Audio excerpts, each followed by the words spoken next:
For more info on the topic, focus, and guest of the episode, please check the description below. Please enjoy.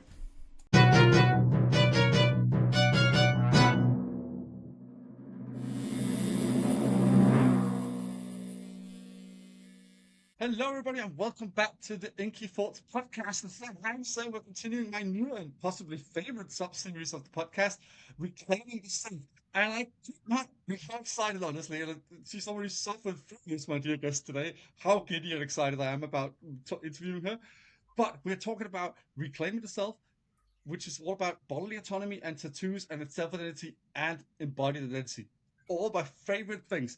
And my guest today is already very passionate about these topics in her own employ as a tattoo artist, which I couldn't think of a better person to have on than actually a tattoo artist other than collector for this series now. And before I ramble on and confuse everybody way too much, I would like to welcome my guest straight from the Dollhouse. Please, Dolly, would you introduce yourself? Hi, I'm Dolly. I own a shop called the Dollhouse in Brighton. It's very pink and sparkly and ridiculous. And it is coined as like a feminist run, inclusive space where we're trying to kind of move tattooing into a kind of safer, more welcoming space, essentially, where we try and encourage people to think about the kind of like actual motivations behind getting tattooed apart from the fact that your mates are doing it. I mean, we're gonna be doing this a lot in this episode, but it's nice that you're already taking off the lid on grading certain tattoo artists that might watch this nerds, which I do on a regular basis anyways as a sociologist, but it's lovely to have an ally today. But before we get too into it, and this is the only question I ever remember from my interview guides, if people want to know what that is, look up in a methods book. But what actually got you into tattooing initially? And tattoos, respectively. Like, I know that for some may be confusing, but that's, as Dolly will attest to as well, two very separate things that are very linked. Yes, I mean, how I got into actually tattooing is a much easier kind of response. So, um, it's essentially before I was tattooing, I was working in kind of retail management in Oxford Circus, which anyone who has ever worked in Oxford Circus will know that it's like very stressful and not very fun. And essentially, I got made redundant. I was like 20 and maybe 21, and I had like a crisis where I was suddenly like, I'm the most like disposable human being ever. I've worked so hard to get like my dream job, and someone at 20 years old has just been told, we don't need you anymore. There's someone who's younger than you that will take less money than you. See you later.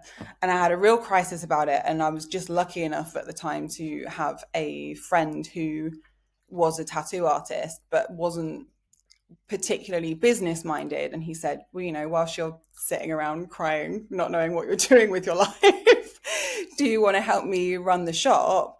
And so I was doing that. I was kind of doing the website. This was pre-Instagram, so I was doing like the Facebook page. Oh, right in that sweet spot where I was going from magazines to Yeah, websites and all yeah, that. yeah. So that weird little like moment, kind of, I don't know, 2011 maybe.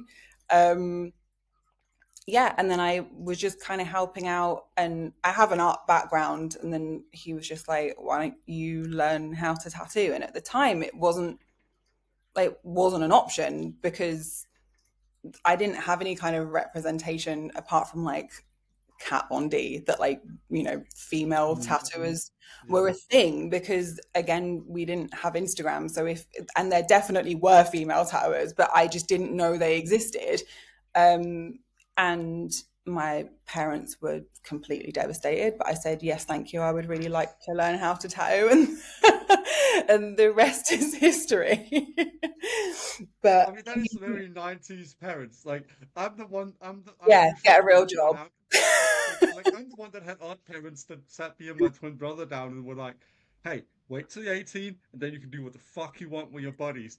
But most people's 90s parents, especially in Britain, from what I've been told by British friends, were very much like, "You're not going to do anything to embarrass us." Yeah, I mean, my mum is still very anti-tattoo, but Fucking hell.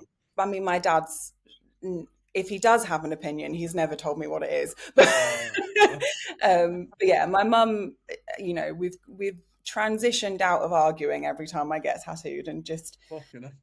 now there's I mean, just she a must get side. tired of it because you're covered. Like that's a lot of arguments to have. Like, Yeah, I feel when I was living at home, it was not under my roof, and then when I moved out, then it was just please not your chest, hands, or face. And then when it was my hands, then it was just please not your chest, and then it was just please not your neck. And then actually, by the time I got my face done, it was only a matter of time. So,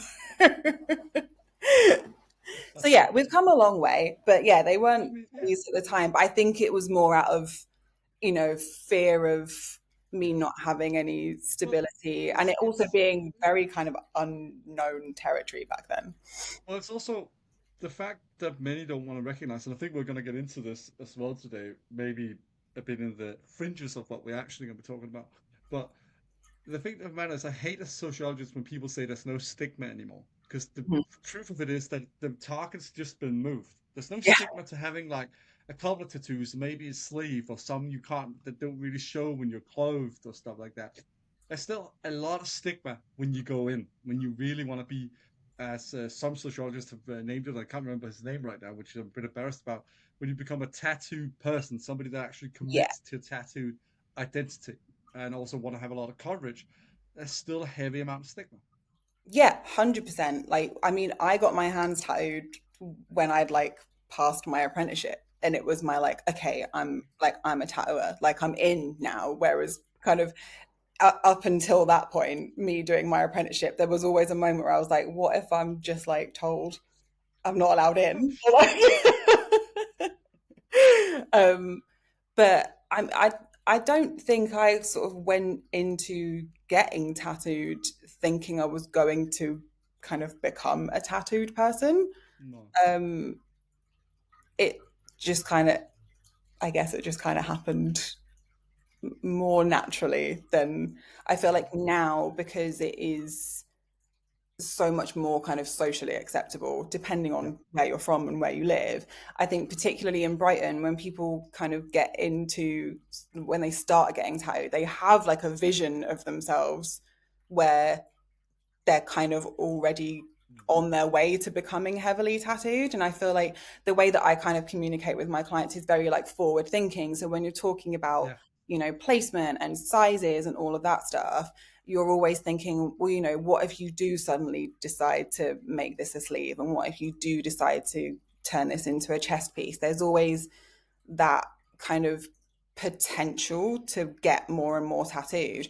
Whereas I think when I started getting tattooed, it was kind of like one and done, which is, the kind of origin of like the patchwork sleeve essentially. So you get one and then you get like another one next to it, and then you get another one next to it, and then before you know it, you've got a sleeve. Well, I think having the interesting fact of us both being from 1990, it's kind of interesting to have this parallel because I've not talked to many that are exactly my age before on here. Which the funny thing is, I think even though we're from different cultures technically, I think there's a similarity in that there was so much initial stigma and so much fear garnered about tattoos and what it could do for your prospects and that most of us, I think we curtailed what we actually wanted in a way. Because I don't believe tattoo addiction is real, but I do believe that we remove, as we get used to being tattooed, that goalpost gets moved of what we actually want. Because the fear also subsides when you feel, which is what we're going to get into today, more like yourself, which I think many that actually reflect not even on the like meaning like, oh, what's this imagery actually denoting, or what's the symbolism of this, but when you reflect on what it means to you to be tattooed, you quickly often find this sense of authenticity or a sense of a greater sense of self or Yeah, I mean, I think when I started, I mean, I was 18 when I started getting tattooed, and I was just too ignorant to even consider why I was doing it, apart from the fact that like my mates were doing it yeah, and it was cool and it was upsetting my mum. Like that was essentially like the motivation behind it. But as a more therapized adult, I now see that it wasn't actually as simple as that. Kind of back then. But, my exposure to tattooing as a kind of 17, 18-year old was it was the height of like MTV tattoo programs. So I mean, you had this perception of tattooing that is like thanks to not all the hugely snippet you accurate. shared about 90s nostalgia on Instagram. It's one Like, prominent you know, it myself. wasn't hugely accurate that you know, my only kind of experience of tattooing outside of like the tattoo shop in my town that I grew up in was what was on TV. Yeah. And kind of, you know, alternative music and that sort of thing. So The and grunge that's era what was I wanted typecast. to be cool, and I thought that was really friggin' cool. And but you know, now I see that it was more about wanting to be like accepted in that kind of community, and it was essentially that I was kind of shunning the like conventional Yeah. kind of life, I guess. Like you know, back then if you were tattooed, the first two questions were, what about if you need to get a real job?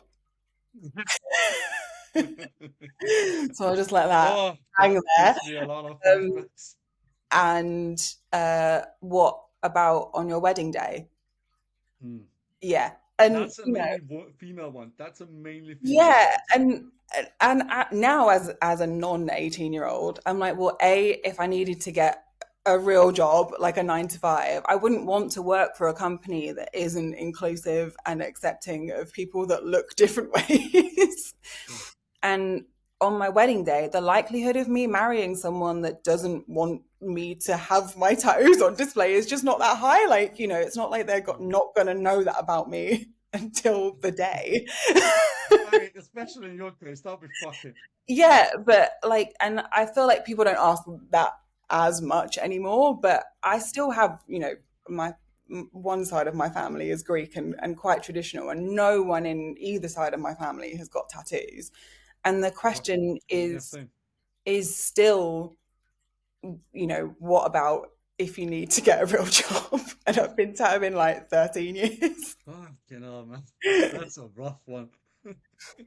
Real job, okay. Looks at the studio you own.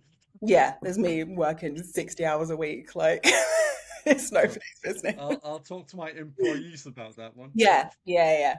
But you know, I get it. It's a very different world to the one that they Yeah. are used to. But there is something that strikes me here in some of the stuff you're talking about, and it also reminds me a lot of a post you made that I also complimented you on personally, which was about autonomy and tattooing, which Yes. is I think you sort of tiptoed around, but sort of touched upon a little bit right now, is the fact that I think you've also felt more like you in a sense, like not just the sense of community with other tattoo people, which is a great bonus, but I would argue that a lot of us also, when we get into being a tattoo person, also feel a sense, this sense of self I was talking about, and feel like we are less we are less prone to be just torn around by the currents of chaotic modern society, you know, and all the pressures, especially towards women, I would argue, to conform or be a certain way or live up to certain socially constructed expectations and all that stuff, you know. Yeah, I think I spent a lot of my life sort of thinking I was a bit of a fraud. And a part of that is that I, you know, was undiagnosed or ADHD at the time. And I Yeah, felt like I was kind of living in a world that wasn't tailored to me, but I didn't know why.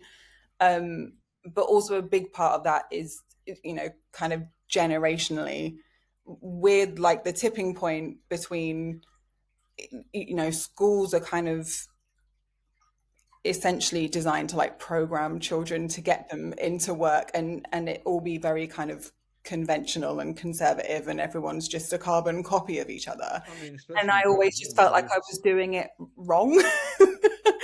And then when I like started to get tattooed and I realized that, you know, you can be different and still Yeah, be like a functioning adult in society, and you know, still have friends and still have a job, and you know, your parents will still love you. I think that's when I started going like, oh, okay, you know, I yes, I wasn't designed to be living that kind of very conventional life, but I am also in like a weird headspace where I'm so programmed to kind of want that I still feel like I'm kind of unsuccessful because I don't have all of those conventional things, even Yeah, though I yeah. have so much other stuff that someone It's that isn't living that life wouldn't have. yeah. It's It's deeply very fascinating, to be strange. honest. But I think that you're the use of programming sort of makes it sound less more unavoidable than it might be. But I think you're very correct that we are, as you were saying, social science is socialized into living up to these norms and cultural ideals and stuff like that, and societal expectations, which is essentially what rang so true for me with the post I was talking about before, because exactly what I think you also might have discovered yourself as a tattoo artist and also as the collector yourself and tattoo person, is that when you break free of that, when you try and anchor yourself in your own body through tattoos and stuff like that, and find that authenticity and that meaning, you suddenly realize that, oh shit, why should this be required? Why should I be required to give up myself to serve these socially constructed norms and standards and all this stuff? Yeah, I think particularly women, but I think a lot of people in general, we live lives where we are constantly making choices based on how it might affect someone else. And it's not necessarily a choice that is the best thing for you. It is, for the greater good, because, that is how humanity functions, that you make choices Yeah, that will benefit the most. Um, yeah, and I think getting tattooed is one of the very few decisions that you can make that is just for you.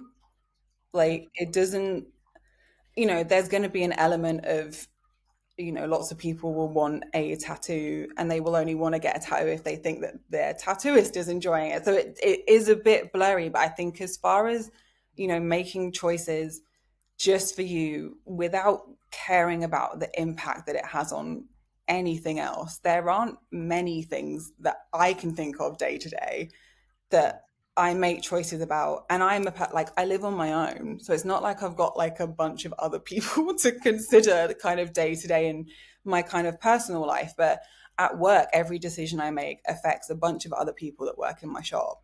A lot of choices I make affect, my family, my friends, like the dog. Like there's always someone that will be impacted by yeah. the choices I am making. Apart from me getting tattooed, that doesn't affect anyone apart from me. And even if you could argue that it affects, people having to look at me, ultimately all that is affecting is me if they choose to say something to me about But the it. thing is, it also I have 2 points that really it's so great way of saying that. But one of the things is it also insulates you a bit against those opinions that I have. Like people think, oh, aren't you going to be more vulnerable to that? Most people that are really reflexive, like you and I, about being tattooed and what it does for us, it actually rather builds up a armor against that. Like you start Yeah, caring I less think about that's the only true if consequences. you have the awareness that you Yeah. are like of why you're getting tattooed, which I don't think Yes. I did at the time. Hang on, my dog is crying. I'm Oh, just going to tuck him in his blanket. You're oh, right. This is so ridiculous, Alan. I never complain about guest appearances of So pets or silly. anything like that. He's literally like fully underneath a blanket. What was I saying? Yeah, I feel like when I was younger and I was getting tattooed, I was so bothered when people Yeah. kind of said stuff to me, but it was because I don't think I had the awareness to know that what I was doing was completely of my own kind of Yeah. volition. And also, there was a lot of, I got tattooed a lot by my mentor, and it meant I didn't necessarily have a lot of choice in kind of what I was getting tattooed. And that's Yeah. happened quite a lot in my kind of tattoo career, where there's always been someone kind of above me in a studio that has gone like, I really want to tattoo this and that's what you're getting. And I didn't have the kind of gumption, I guess, to say like, actually, like I'm not really Well, into that. that interestingly enough also removes one of the things we're both quite passionate about, which is the bodily autonomy that it usually grants Yeah, people. I think It's that's sort why of I'm removed when somebody else such is a forcing that on you. Yeah. yeah, I think that's why I'm so kind of how I am about autonomy now is that I have been in multiple situations where I have been either talked into or I haven't felt like I had the space to speak up and say I wasn't happy about something in tattooing. And then that is the memory that I have when I look at that tattoo. And the thought of any of my clients feeling like that stresses me out so much. But then I think as I kind of got older, and also Francesco, who does my tattoos now, the way that we work is very kind of, it's more collaborative, Yeah. and it means that, I mean, half the time I'm like, I don't care, do whatever, like I'm too far gone. Do you know what I mean? But like, it has made me feel very, very different about kind of how people go into their tattoo appointment and how people Yeah. make choices. And I don't necessarily think that the tattoo artist is always completely right. No, I mean it's a very nuanced thing to actually talk about. And as much as I've often advised people that they should listen to advice from the tattoo artists regarding design and position and stuff like that, Sure. there is also the other aspect, and it goes the other direction too, in the sense that it is their body and their appearance, their embodied sense of self that is going to be affected the most. So that Yeah. has to be taken into consideration. Yeah. And ultimately, like, yes, you can give professional advice. You also have the choice to say, do you know what? If that isn't the tattoo that you want and I can't make it a good tattoo because what you want isn't a good thing, send them away. Like, don't Yeah, take their money. Don't give them something that they don't want, or give them something that they do want that's going to be a bad tattoo. Like, there is a third option, and that third option is just opting out. Um, absolutely. and I don't think people do that enough. And I get it. Like, it's tough out there. There's like, No. you know, bookings are fast and like people don't have enough money. But I'm like, the the financial motivation behind tattooing someone has got to be not even secondary. It's got to be like way down the line, because I don't think people realize the mental impact Yeah. that it has on someone if you give them something they're not going to be happy with, that they then have to live with forever. If they have like a crappy experience, um, it's so much more than just doing a tattoo. I mean, music to my ears, preaching to the choir. I mean, that I couldn't agree more.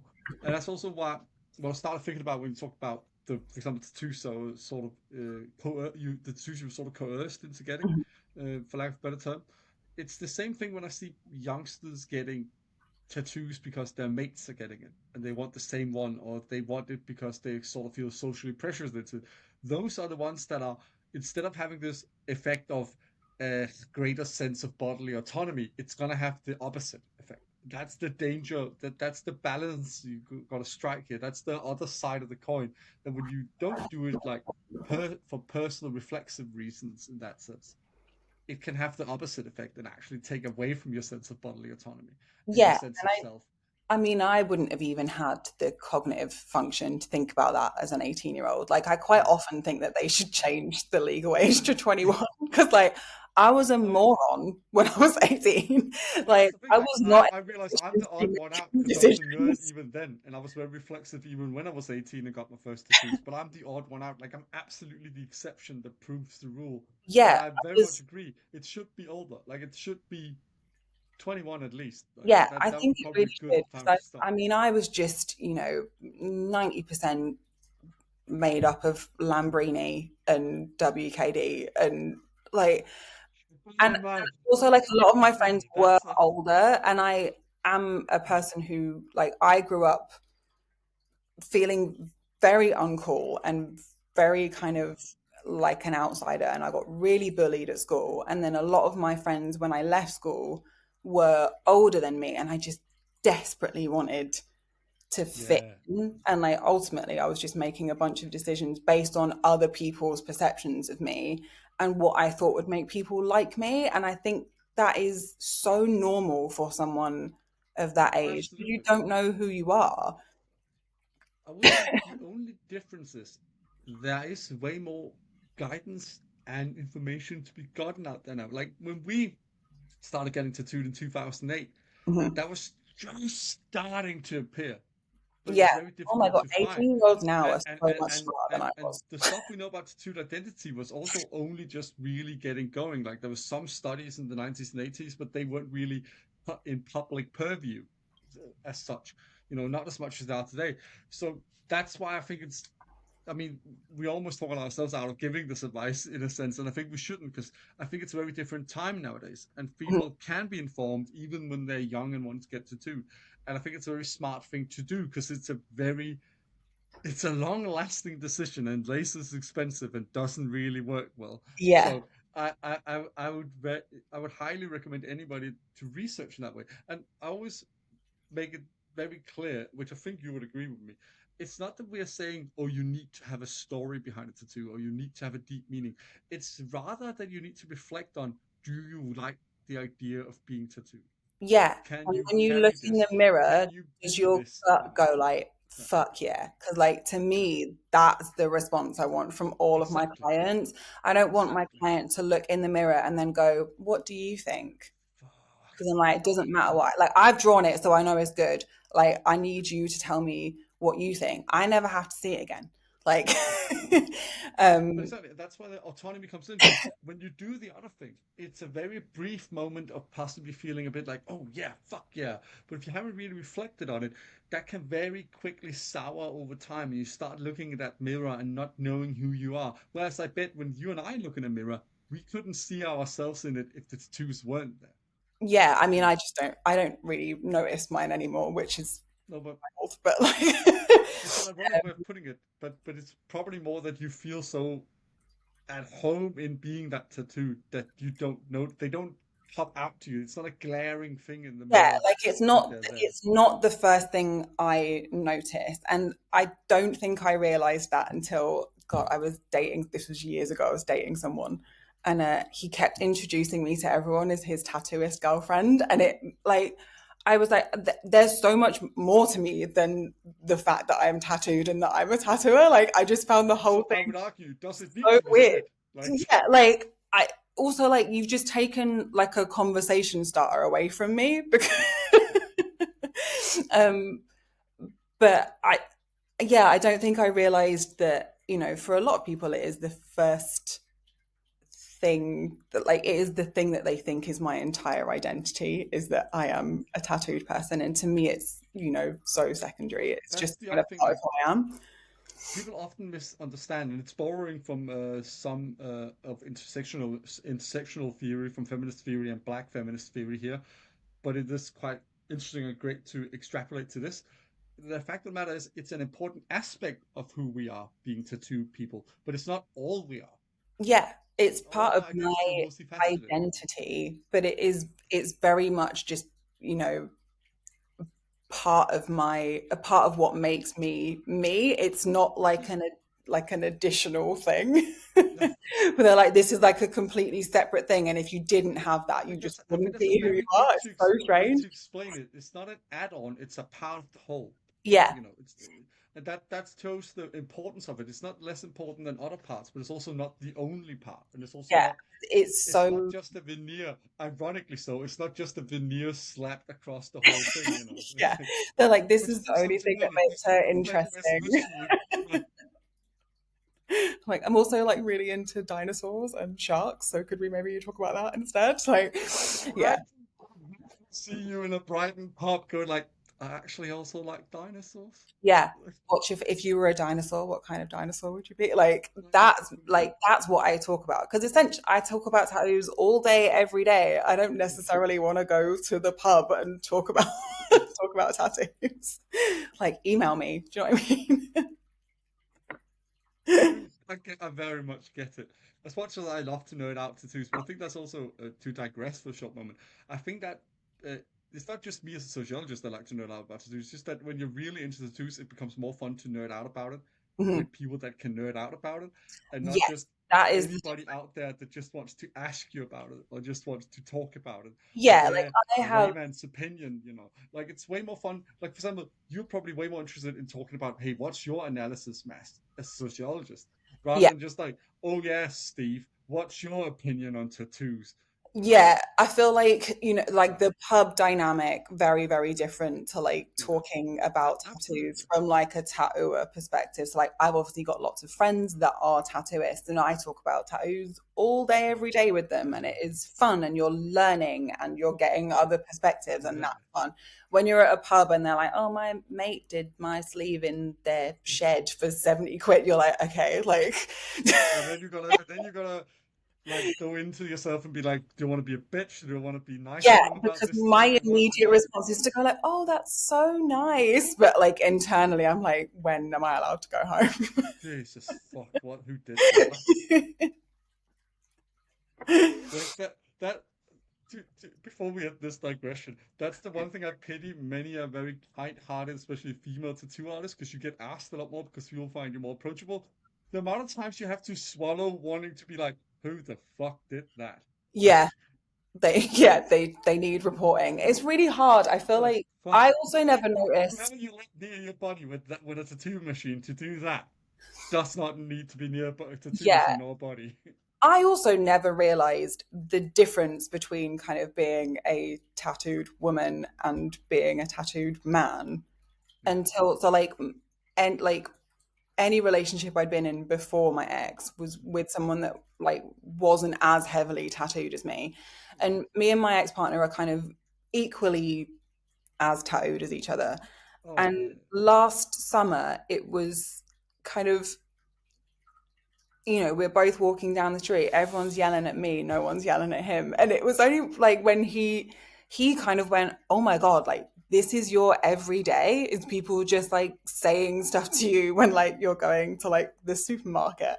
And I was like, "Yeah." And he was like, "No one ever says anything." And he's got like whole face, got his head tattooed, Yeah. everything, and no one ever says anything about his tattoos. I'm like, why is it so different? And I don't just mean like men saying stuff to me in the street. I do mean in general, just Yeah. anyone No, saying no, anything to me in the yeah, street. And a lot of I the time forget. it's complimentary. Like I'm not complaining I necessarily, mean, but that's I a just didn't realize how different it was. But I mean, two things I want to say. First, the short one. That's the thing I warn a lot of young people about, that they think they're just going to get insults and that's what's going to tire them out. The compliments also going to wear them out because it's just the attention you're not used to getting.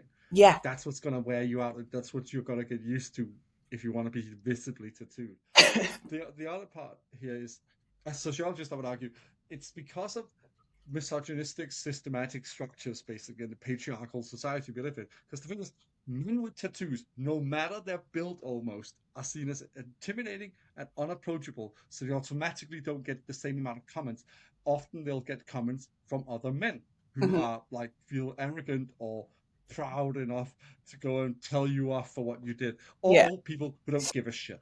But that's all of us that get comments from old people who don't give a shit, you know.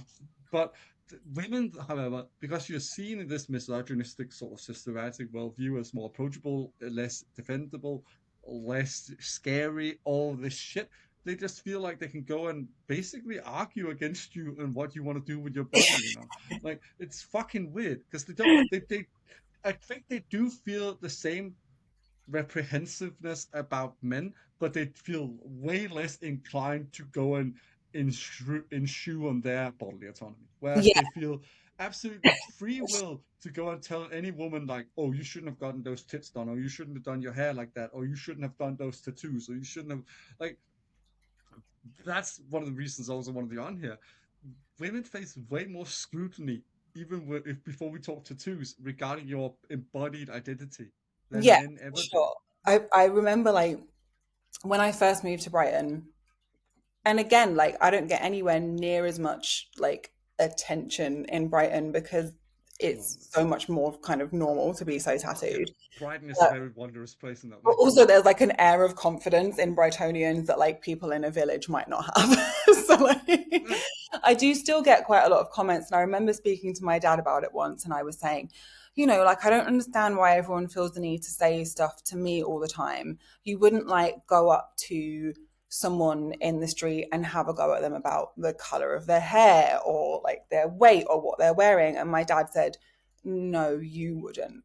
And it was the first time where I went, act- actually, he's right. Like the same people that say stuff to me probably would say other stuff to other people about how they look. because they're But it's just pricks. because to me it's so baffling that I just wouldn't.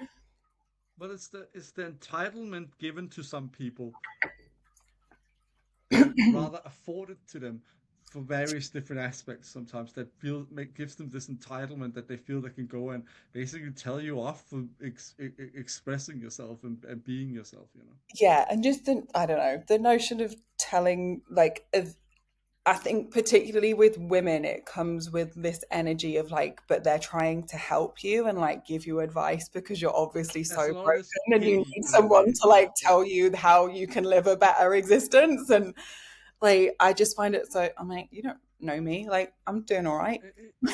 To put it bluntly, it's quite gross, to be honest. Like, I would because almost rather it's just yeah, the yeah, straight up offensiveness, quite yeah. frankly.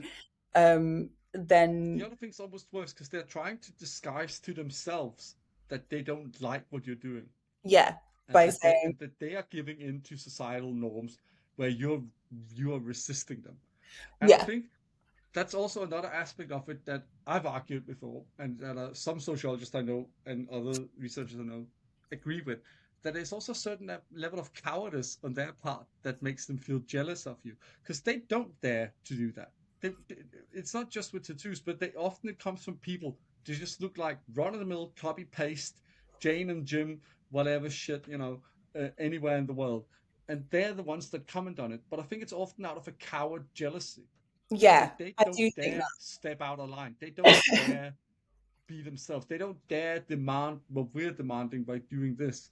That we have bodily autonomy. Yeah, we'll happily be part of the community and the society and culture and the workforce and all that, but you can't demand us to give up who we are as well. Yeah. You know. It makes me sad sometimes. Like sometimes I meet kind of, particularly like older women and they're like, oh God, like I wish I'd got tattooed when I was younger and I'm too old now. And I'm always like, fucking do it. Like it's never too late. Like please, like Mama, we got get your pricks. first We tattoo got in your pricks. 70s. Like please do it. Like Yeah. I especially like that kind of generation that didn't necessarily have any autonomy and a lot of people like it specifically like my parents generation and kind of the one before that it was you had this very conventional life and a lot of the time you know like women didn't work and they raised children and all of that stuff and now I meet all these women that have got grown up children and are probably divorced and like all of that stuff because back then when you weren't happy you couldn't get divorced because it was just so scary and people would One of think the one of you the ruined only your memes I life. like, and I follow divorce babes, divorce. Yeah, like I mean, I'm divorced. Highly recommend. Love being a Ms. So chic. Like I I feel like particularly a lot of like older women that I do meet, and they're like, oh, I wish I was brave enough in my younger years to get tattooed. I'm like, I totally understand why you weren't because it would have been like unheard of back then. Absolutely. But like, why can't you do it now? Like, like you've done all the things that society told you had to do. You've had your kids, you got married, like you've done all that stuff. So like, do the thing that you want to do. I know Yeah, it's wild completely to agree. No, no. comprehend.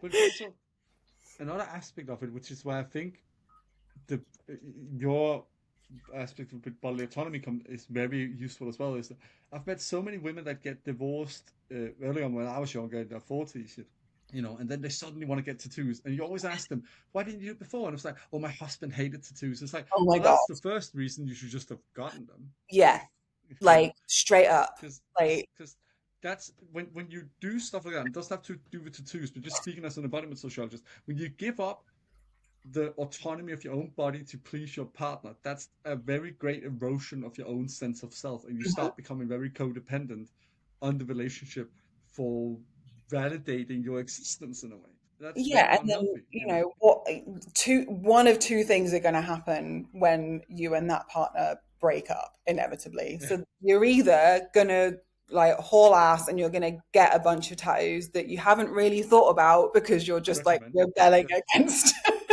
against your ex, or you're not going to know who you are because you've like merged so much with the person that didn't want you to do all the things That's why I that think you really tattoos wanted actually to do.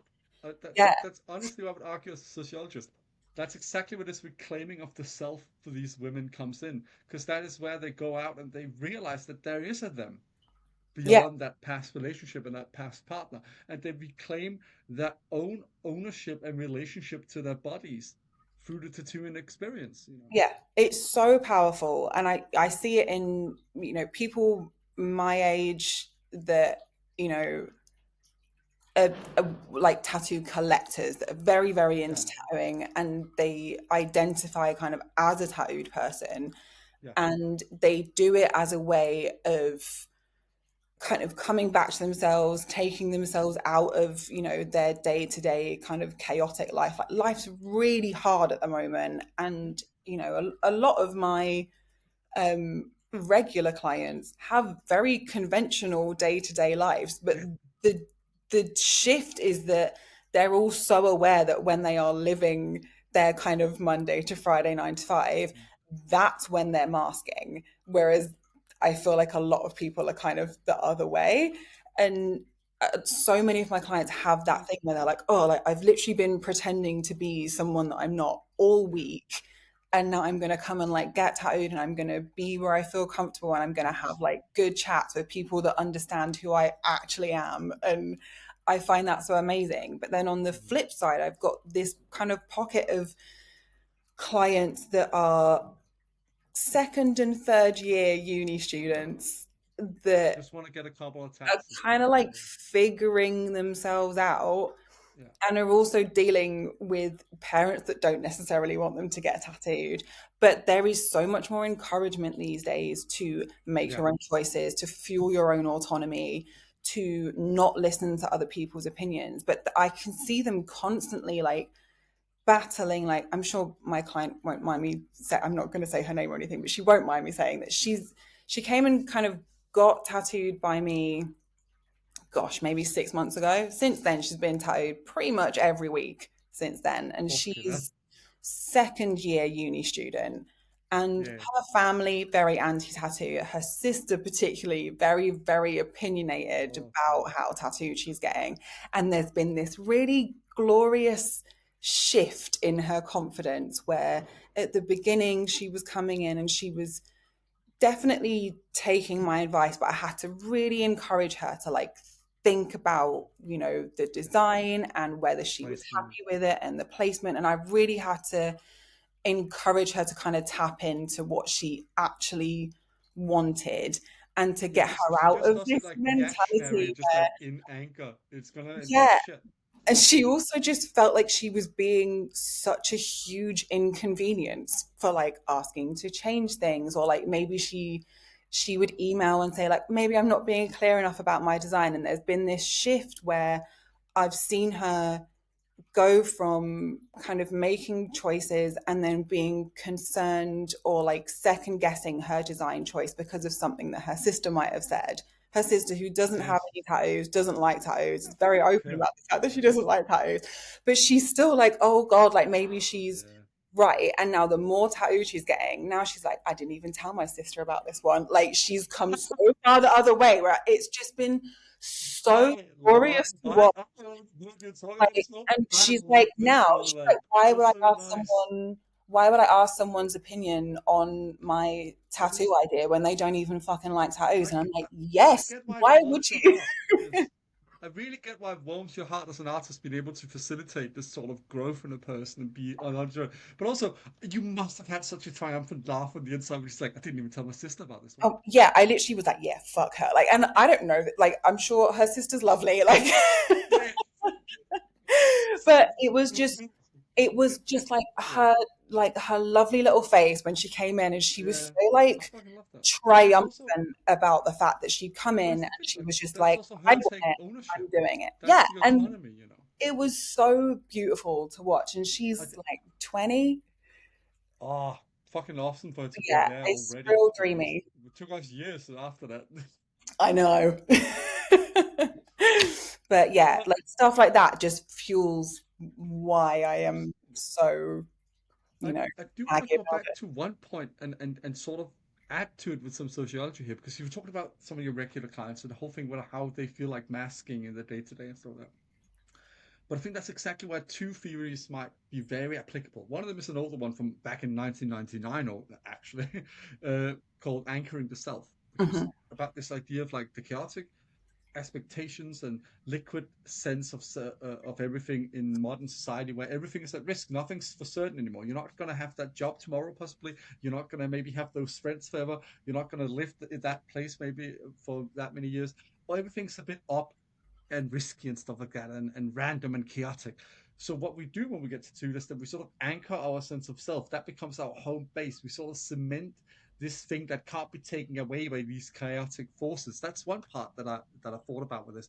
But the other part is also what Michael Reese talked about in this book from 2023, I think it came out, maybe 2022, called Contemporary Tattooing in Contemporary Society, which talks about this quest for authenticity, many feel, Hmm. but also that's the masking thing, that when they get these tattoos from you, they feel like they can at least bring themselves, their authentic sense of self, with them when they wear the mask, when they put on the uniform, when they are out socializing in these forced contexts and all that stuff, you know. Yeah, and I think there's this misconception that because tattooing and like being tattooed is so decorative, that Yeah.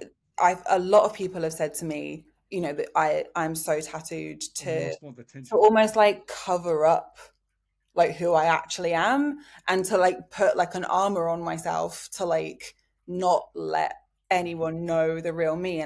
And to me it's just the opposite of that. And I It's think, quite the opposite. yeah, and I think Interesting. the Yeah. but the opinion of people that kind of aren't tattooed is that we do it to like keep other people like out, and to kind of protect ourselves. And but I'm like, to me it's just the opposite. To me it is, Yeah. you know, becoming my most confident, most authentic self, because I am I mean, making I, choices. I, Like I I couldn't am agree my more. only constant. So like it's like you said, like you can't And take the anything body else is in with a way you. the last bastion of that. You know, that is the one thing we can take with us from cradle to grave, is the Hmm. body. You know, Yes, they'll be there long after I'm gone. I mean, that's not going to suddenly, I mean, at least not in this day and age. Maybe in 100 years, if the capitalists win, we will have our bodies for rent and we won't even be able to keep those permanently. No. Uh, you know, there was a brilliant movie with, I can't remember his name now. He played Watson in Sherlock Holmes with Robert Downey Jr. I forgot his name now. Oh yeah. But there was a lovely movie with him called, I can't remember the name, where they basically go out and get back synthetic organs from people, uh, that when their leases are up. And it's a very great sci-fi movie with some Yeah, great messages for in a it. tattooist, I am actually hilariously squeamish, and I try like I'm super weird And about like you're not gonna want to watch this because they actually pull stuff out of people here. So yeah, no, there's just something there about is like being yeah. very aware of what happens inside my body that like really freaks me out sometimes. Well, Fascinating when it comes to other people, fascinating. When it's me, I'm yeah. like, no. But my point being, before I digress and talk about that movie, my point is sort of that way more than building a gate and a fortress and keeping people out, it's way more trying to build a sturdy vessel for ourselves. Yeah, I think that's the thing. Like, you know, with that kind of perception that you're doing it to create an armor, that also comes with the assumption that I'm living my life for everyone else. Yeah.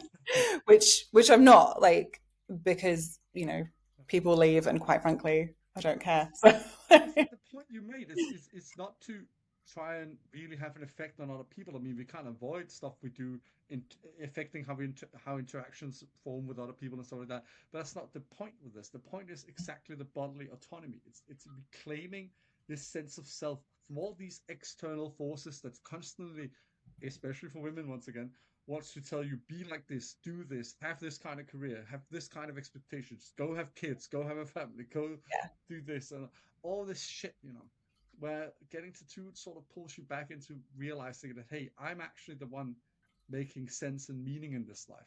Yeah. And I think, you know, obviously I mean, it's less different than it was, but it is very, very different, you know, with regards to kind of being a woman and, you know, Yeah. that kind of thing. But we are still very much in a world where, Absolutely. women and like minority communities are constantly being told what they can't do, what we're not allowed to do, what like, and and even now we're having stuff like taken away from us that we were allowed to Yep. previously do. I mean, it's backsliding a bit. So, to be honest, you're not being tough enough on this. Like, Yeah, you're it's being way too really kind right now. scary. Like it's a really, really scary place to be. And And the I UK quite often especially think is that I'm backsliding like more than we are here, and we're already backsliding. Yeah. yeah, I mean, I forget that I'm in a bit of a bubble in Brighton, but Yes. as far as the UK goes, it's pretty fucking scary being a Well, woman at England. the moment. Let's be clear. England, because Yeah, Wales is doing more to prevent Wales this. is Scotland's smashing it. doing a ton of shit to fight back against this sort of shit. England, you're kind of fucked. Yeah, in the bin with us, quite frankly. Yeah. But I, and I think that that is also fueling this kind of like fun movement of like, but more women getting more tattoos because we are trying Couldn't so agree hard more. to claim Because you're some feeling control. scrutinized more again, and you're feeling less free again. So you're reclaiming the sense of freedom and bodily autonomy through tattoos again. I couldn't agree more. Like, I think you're absolutely spot on there. That's Yeah. part Also, of why more women are doing it I'm again. like, the world's already telling me I'm doing everything wrong, so I might as well get tattooed. Well, it's also another aspect of it that we didn't touch upon yet, but it's a quite an important one. It's also that it pushes back against patriarchal beauty standards and appearance standards and norms for women, Yeah. and takes back the female self autonomy. Yeah. Like I mean, there's definitely like kind of a flip side to that where you also get like kind of put in this like pocket of like, I spent, I don't know, maybe 48 hours on like online dating a few years ago, and it was the scariest 48 hours of my life. Firstly, no person had anything more interesting to say than, I think tattooed women are really sexy. Not a I mean, conversation yeah, starter, they not are, but a that's not a question, conversation like starter. not a question in sight, nothing about myself at all. Just like, that's cool. This is my opinion on tattooed women. Do you want to start a conversation? Essentially. Um, Oh but man, you're so like there's a pocket of people that immediately kind of like fetishize yeah, tattooed yeah. women. Well, Thanks that's to sadly, it's whatever women do, that's gonna happen. yeah. Sadly, it's horrible to say and even to sort of put out there, but it's the bane of women's existence. That no matter what you do, it'll be like fuck, man. Random example: being a horse girl. That's Yeah. fetishized for some people. Like, Yes. it's like Like, fuck. Your yeah, hair it's color's really, really fetishized. strange being kind of, 90% of the time society telling you that, being heavily tattooed makes you unattractive and hideous and that the world And then hates there's the other parts you. that And are like, then oh, the you like other a bit of side pain, don't where you? it's Like stuff like, like that. but like no one kind of in the middle that's going like, oh, like, I don't know, I'm not really bothered either way. That would be wild. I mean, I would argue that I'm out there. Yeah. I'll be honest about myself. I love tattooed women. I'm Hmm. not heavily tattooed, especially. But I will also say I'm more clever than going up and saying like, "Oh, tattoos are hot." It sort of gives it away that I might think that already. Yeah, I just feel like, there are way more interesting ways to start Yeah. a conversation, It's probably. awesome and it's fucking awesome, but I would much rather talk about like what a woman has tattooed and get into like the cool Yeah. stories and that than just be like, "You're hot with the tattoos, man." Yeah, Like, like that's it. Statement, no question, no just conversation. Just fuck, like, man. Dude, just go if you want to just look at hot tattooed women, go to a strip club or something, man. Like, just fuck. buy a fucking copy of Skin Deep Yeah, and leave me yeah, alone. basically. Like, And the there are thing is, magazines for that. looking at them, they're not gonna fire back at you. They're just gonna look good. Like Yeah, they're not gonna. yeah. I don't know. Just the whole there are two very different ends of the spectrum, and Yeah. somewhere in I very the much get it middle because is like the good bunch. but I will say the worst one, which is, I mean, it's not saying much because the other one's pretty bad already. The worst one is still the others that will like thinking they're doing women a favor by going online on social media and be like, "You're never gonna get married," or "I wouldn't date you like that." And Yeah. it's like, good, fuck off. Yeah. There's a lot of They feel like they feel so entitled to women that they think they're scaring you out of wanting more tattoos to be like, "I wouldn't date you like that." You look like fun. yeah, Fuck off. I'm like, you wouldn't like I wouldn't date you, period. So like go It's away. just the level. I know it's biased because I'm a sociologist and I've always been weird. I've always been very reflexive, but it still baffles me the level of entitlement from men Yeah. regarding tattooed women that they're like, "Oh, I wouldn't date you," as if that's gonna do anything. Yeah, watch me cry about it. Yeah, I just Like, the whole thing shit, man, is where's the champagne? I gotta celebrate. yeah. I feel like obviously I do a lot of kind of photo shoots and stuff like Yes. that, and there's always someone being like, why would you do that to yourself? Like, and I'm like I could write you I don't know, a 2,000 word essay on why I've done this to myself, but you'll Honestly, I never might want that understand for it something I'm because you working on. think it's gross. So like it doesn't matter why I have done this to myself because nothing I say will make someone like you understand why I've done this. They sort of, it's a weird thing where psychologically speaking, they think their opinion is so matter of fact and commonsensical that they're almost expecting you to agree with it, but not have been aware. It's like they're expecting you to turn around and be like, "Oh, I was just waiting for somebody to ask." I get it now. Yeah, Like, thank God. Thank God you were there. I'm just gonna go and get it all lasered off. let me cancel my next appointment. Thank Yeah, you. let Good me for you. question every life choice I've ever made where I But didn't know that you existed. it's sort of, and it's not to give them an excuse because it isn't, but it's born out of this ignorance of other people's differing opinions. Like that other people can have very disparate lives and expectations for their own existence than yourself. Like there's a lot of people with such a level of ignorance to this that they think that the common sense belief they hold should be for everyone. You even see them in our own tattoo world. Mhm. You see plenty of people that are like, "Oh, women shouldn't get this kind of tattoo," or "Women shouldn't Yes, do this," there or that. is many an They ego think it's so knocking matter of about. factly, but they think it's so matter of factly or commonsensical that they feel encouraged and emboldened to just spout that shite out there. You know, Yeah, even though it's not. It's not. It's socially constructed. It's shite. yeah. And you know, it's potentially quite a naive perspective to have, but I'm like, what about what I'm doing is affecting anyone else and how they live their life? Like, I just don't think I'm not hurting anyone. I'm a good person. I try and be kind. I try and make good choices. Like, you know, nothing I'm doing to my body is having like an actual impact on anyone else's life.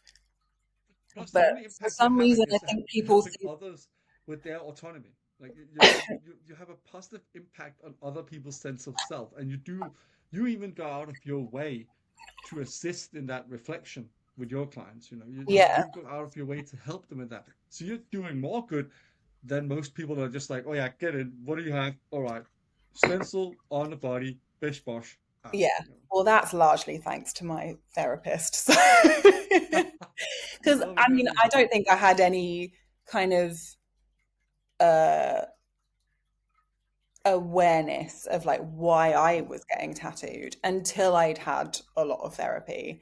And then it was only then when I started kind of tapping into like how I felt when someone said, no, you're not having that, we're tattooing this instead. And whereas before I was like, I was just so fucking psyched to be part of a tattoo community that I was just like, yeah, Yeah, cool, we'll just like do whatever. But I didn't mean that in my gut. I meant it because I was so afraid of being told to get out, essentially. Um, and I think like through having kind of lots of therapy and realizing that I am a horrendous people pleaser, um, and through having some not so great experiences in tattooing as a client, but also as someone who's worked in yeah, lots of different shops, it's a made me realize the kind of tattooer that I want to be and the kind of shop that I want to run. yeah. But it's also like really made me realize kind of subconsciously why I was getting tattooed and even when I was so much younger, what I was trying to achieve by kind of getting tattooed. And, without getting too deep into it, like a, you know, I am the eating disorder generation, essentially. I did a lot of ballet when I was younger. And then when I was a teenager, Kate Moss and Pete Doherty were like, the thing.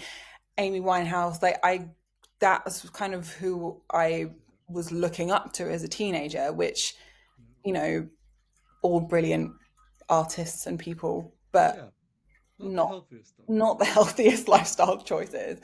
And but I was so afraid of like I've never done drugs in my life. I was very kind of like Me neither. straight when I was younger. And then the one thing that felt really accessible to me was like getting tattooed. And when I started getting tattooed, that's when I started like eating healthier because I had like a different outlet of kind of control, I guess, when I Yeah, no, felt I so think the out thing of is, control in every other aspect of my life. but I think it's exactly the thing you've been talking about yourself in your post and what we're talking about today. You gain a greater sense of bodily autonomy, and that also made you feel less out of control about your identity. And that, which is often what eating disorders are about. It's about a Yeah, it's about desperate control. attempt at controlling. So when you find another healthier way of having that control, it's we've seen the same about people that have been cutting, where they Hmm. stop after they get tattoos. Yeah, It's the yeah. same And thing. there's a lot Like of they, like, there's a lot of my clients that have sort of covered over their self-harm scars and schedules. stuff. There's a lot of, well, I've paid money for that, so I'm not going to ruin it, which is like such a linear way of thinking. They're like, yeah, if I cover it up, then I won't ruin it because it cost me money. I would just say in your dialect, that would be going like, "Babes, blast overs. It's Yeah. all the rage." Yeah, just black it out. That's literally me all the time. I'm like, I But don't know what but to do, but just black it out. It's fine. just back it out. That Yeah. just sounds better It's in your the dialect to equivalent me. of like when I started tattooing, being like, just chuck a rose on it. Like But now I'm that's like, just get rid of that it. just sounds better in your dialect, Dolly, to be like, "Oh yeah, just black it out. Just go for it. Just back it out." Yeah. It's a really amazing thing to have kind of witnessed in the Yeah. tattoo industry because I mean, Oh, in for my sure. experience, it definitely wasn't like that kind of, No, 10, 13 years ago. not Um, at all. and even, the way that I mean, I I can only speak from the communicated. client side and research side, but I would agree with you. It wasn't like that 10, 15 Yeah, years ago. and I think I try and speak to the girls at my shop about this because there has to be a line between being so kind of passive as a tattoo artist and giving people so much kind of Yeah. choice that you're not making good tattoos Yeah. because that's like a dangerous line to be treading. No, I But think you're also right. the way that you communicate with your clients when you are trying to, encourage them to make choices for themselves doesn't mean that you can't speak with confidence. There's a really fine line between making your client feel like you don't know what you're doing. I think one thing that should encourage you is, and I think that's the other side of this, because clients are very different and they want different experiences. Mhm. And I think that's one of the main reasons and why I support this part of the modern way of tattooing. People want to see the artist and they want to get a feel for who they are because they don't just want to get tattooed, they actually want to enjoy the experience as well. Like, Yeah. for example, someone like me that's very easygoing, I don't need us to talk philosophy or reflect. Like, I just prefer to go to artists that can nerd out about whatever it is, if it's anime or if it's video games or whatever it is. I like to be able to talk and be mate kind of like with the artist. Others really want to reflect and really have that sort of tat therapy session. And Mhm. Yeah. that's why putting yourself out there and what you provide will Yeah. often help get clients Whilst as well that to while respect you. still finding a way to like protect yourself and have boundaries, Absolutely. That's the which more is difficult so hard, balancing act. That's the really, way really more hard. difficult balancing act. You Yeah. know. But even just the way that you communicate with clients, like I think there is a difference between, you know, giving someone the space to make choices and also giving them free reign because ultimately like your job as a professional is to make sure that you are providing a good service, a good tattoo, and a tattoo that is going to last over time and not look rubbish. But there has to be like a line, whereas I feel like a lot of kind of younger tattooers they're so focused on, giving people autonomy, but it almost means that they give their client That's very all either of or. the Some of them are reins. way too focused on like this is my style and I do this and only Yeah. this. Like, and, But what can happen is if you don't speak with confidence, your client yeah, will lose confidence in you because you sound like you don't know what you're doing. So there's a difference between saying, what do you think? I'm going to leave you alone in the mirror for 10 minutes so you can look at yourself without me hovering over you. And then you can come back to me and say, mm, can we change this? And if I don't think that's a good idea, I'll give you an alternative. But you have to still speak with conviction because it is on you to provide them with a good tattoo. yeah, There is a difference between that and saying like, oh, like, what do you think? And oh, it doesn't matter what I think, and we can do whatever you want to do. And because you're giving that person too much choice. It's not their job. They're not a tattooer. They don't know what they makes a also good don't know. tattoo. Yeah, Like, yeah. So it's really hard. I feel like the language you use is so important when you are encouraging people to kind of tap into how they're feeling whilst still like being professional. yeah. Like it's Well, a really, key, really I think, hard. a key lies in something you mentioned about your own current tattoo experiences. There's a great point to sort of round off on before we move on to sort of round this interview off. But it's the collaboration aspect that's so Mhm. important today, and it's I think that's what sets it apart. Because if you only act as the expert and know it all, end all, be all, it becomes a craft. Yeah, It becomes like anybody that comes and does your floors or hangs your curtains or whatever. If you only do the other thing, it becomes way too much like a service industry, and and the client becomes the boss, and you don't have any say in it. And that's why the collaboration aspect is what puts tattooing in that special place it is, where it's art, and it's yeah, craft, and it's service, and it's all of that together and has this special role almost only tattooing has, where you're collaboratively creating something that's going to be on the client's body, but it's going to be your art. yeah. And I think for me, I'm like the I still get so excited about tattooing. Like I've been tattooing a really long time, and even if I'm doing something real small, but I'm doing like someone's first toe, I'm so excited Mm-hmm. for them. And I think if you think that you're like too cool to like be buzzing about doing someone's tattoo, they're not going to have a good time because ultimately Oh, fuck most no. of my clients want to know that I am excited about doing their tattoo.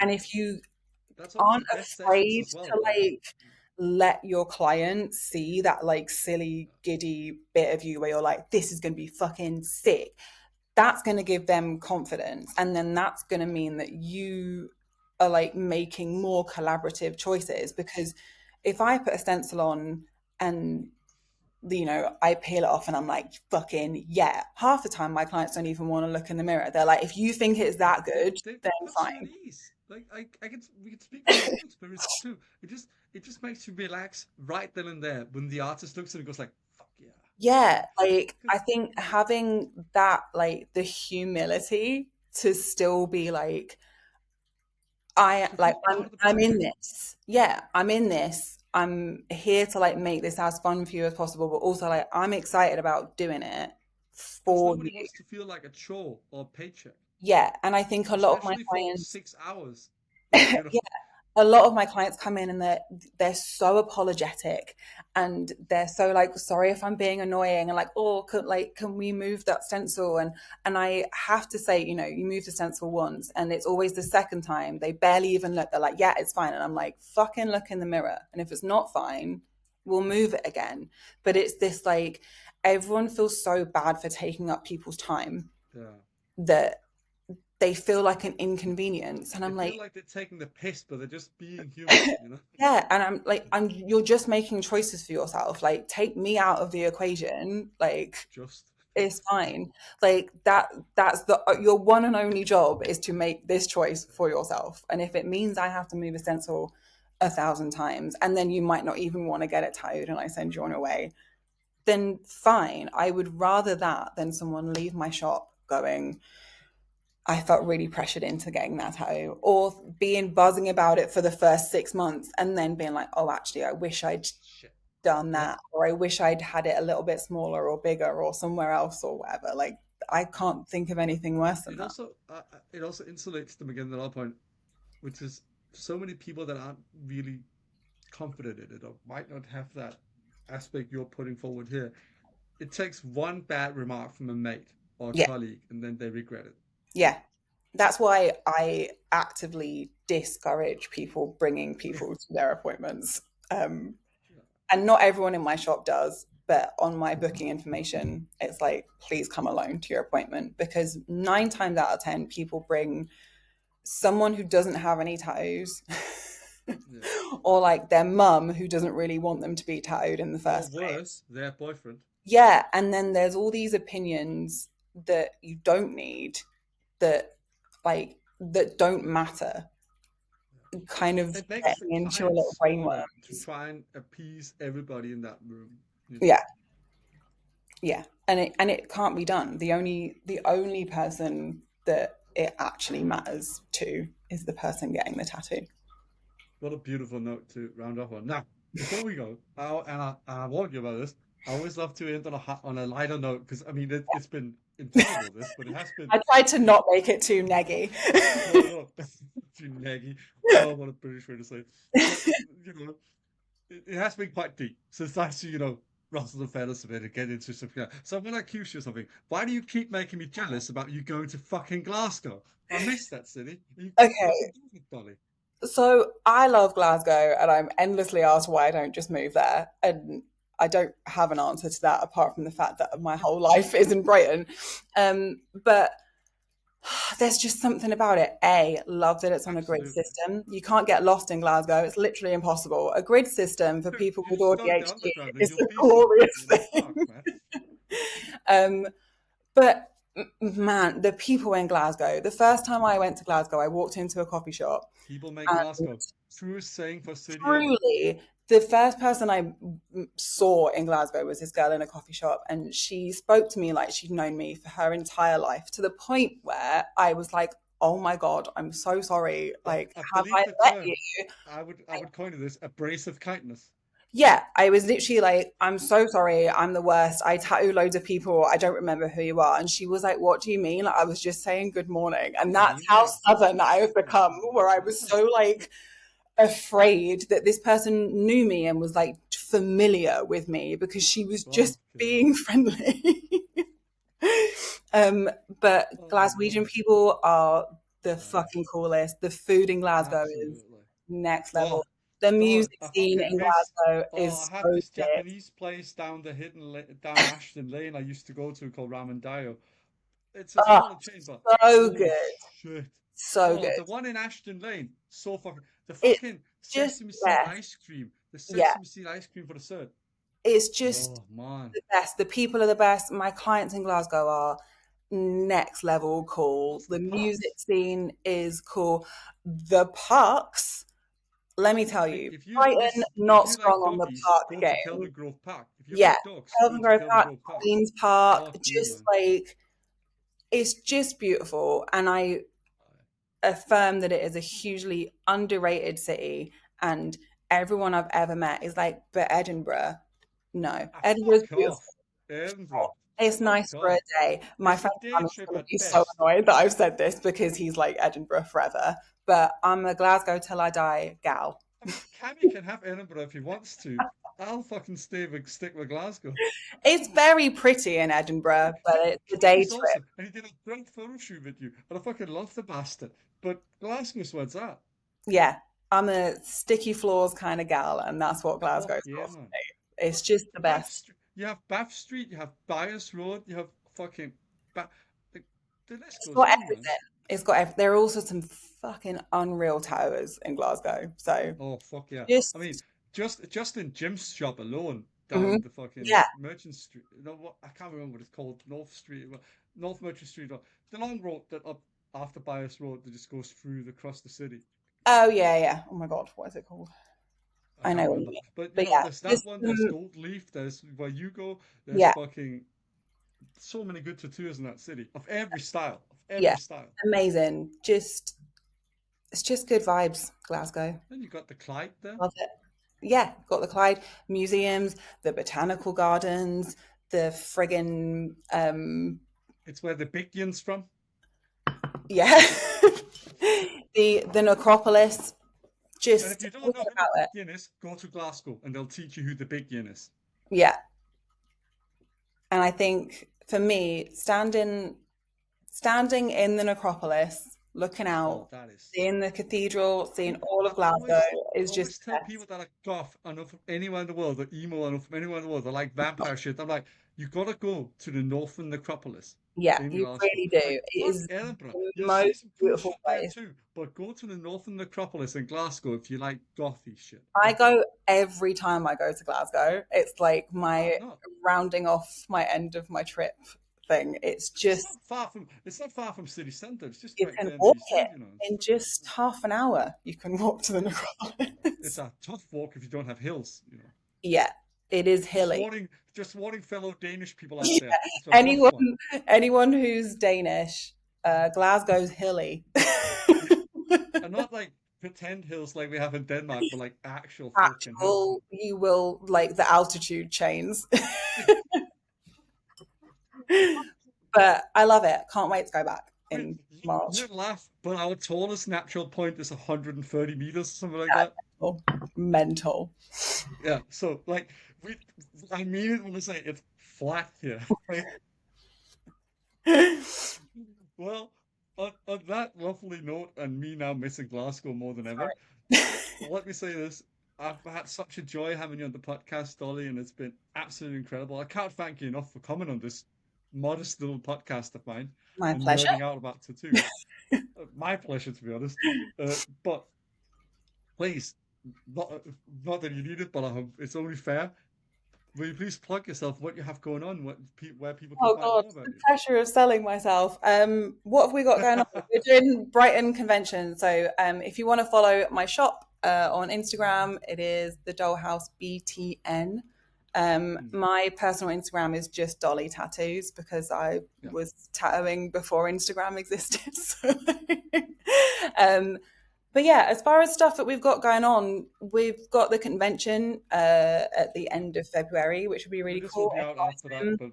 but yeah, And then I'm doing a bunch of guest spots all over the UK. oh, nice. But other than that, just trying to kind of get the shop to where it's meant to be going and still kind of fighting the good fight about tattoo safety and DBS checks and all Yeah, that stuff. absolutely, that's worthwhile fight indeed. And whereabouts is this shop in Brighton? We are in the lanes. I was going Oh, to nice. say we're Oh, just round the nice. corner from GAC, the guitar shop, but it's not there anymore. So, All right, fair enough. yeah, Also, I didn't just even notice it last time I was in there. So, in the north lanes, basically. got We're it. kind of tucked away, but yeah, right in the city centre. Just And two I minutes from highly the recommend going to station. Brighton as well. It's a very lovely city, and it's Yeah, the it's lanes are pretty good, but beautiful like to wait see. till I don't know, at least June probably. Wait till the winds die down, is what Yeah, because Dolly's it's trying to say to pretty you. pretty depressing in in the winter, but the summer in Brighton top tier. And you might get harangued by a seagull if you go in the autumn. Yeah, don't eat outside is my top tip. Don't bother with an umbrella and don't eat outside. Well, on that note, anybody watching or listening to this on YouTube, thank you very much, and we'll see you around.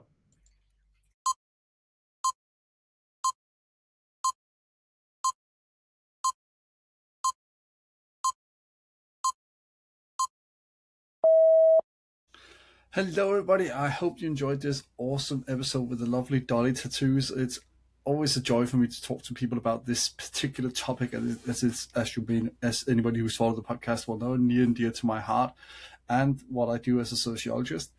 I absolutely love talking about this effect tattoos can have and how it can be something that helps you regain the sense of autonomy and sense of self, as I've called before, reclaiming the self in a way through your embodied identity. And I couldn't think of a better person to have on than Dolly, who's not only a tattoo artist, but somebody who's also incredibly passionate about exactly this aspect of tattooing. So I know you probably learned a lot from this, and if not, you at least might have gotten something useful out of it regardless. Next time, I'll be joined by the fantastic Kate Welch, who is a legendary, as I would call the fellow tabletop role playing game nerds out there would know it as a legendary dungeon master slash game master, and has run games for even famous people across the world. She is absolutely incredible and also a fellow tattoo lover. We're going to be talking a bit about what it's like being a heavily tattooed woman in the nerdy tabletop gaming space and what her tattoos mean to her and all that. So yeah, stay tuned for that one next time.